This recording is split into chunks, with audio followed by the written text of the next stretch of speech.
நெல்லையில் மதிமுக பொதுச் செயலாளர் வைகோ தற்போது செய்தியாளர்களை சந்தித்து வருகிறார். அதன் நேரடி காட்சிகளை பார்க்கலாம். போட்டிருக்க வேண்டும் அல்லவா? பொய் வழக்கு எவ்வளவு வழக்கு போடுறாங்க போலீஸ்ல. இப்ப என் மேலோட திருநாட்சவர் போட்டிருக்காங்க, பெண்டிங்ல இருக்கு.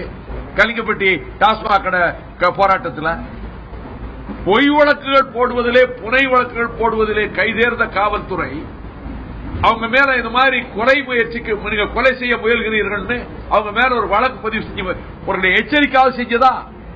செய்யல. எனவே இந்த படுகொலையை தடுக்க தவறியது தமிழக அரசின் காவல்துறை என்று நான் குற்றம் சாட்டுகிறேன்.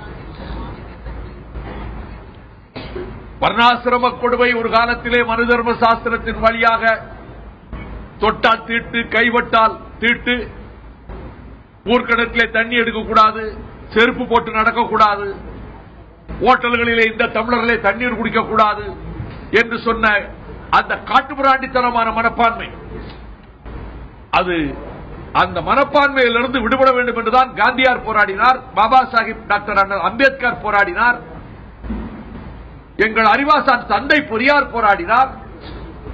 இன்றைக்கு இந்த படுகொலை செய்கின்ற அளவுக்கு அவர்கள் மனதிலே இந்த எண்ணத்தை ஏற்படுத்துகிறவர்கள் சாதியை பயன்படுத்தி சாதி பற்று என்பதை சொல்லி சாதி வெறியை தூண்டிவிட்டு அந்த கத்தியை தீட்டுகிறவர்கள் தான் அவர்கள். நான் பெயர்களை குறிப்பிட விரும்பவில்லை.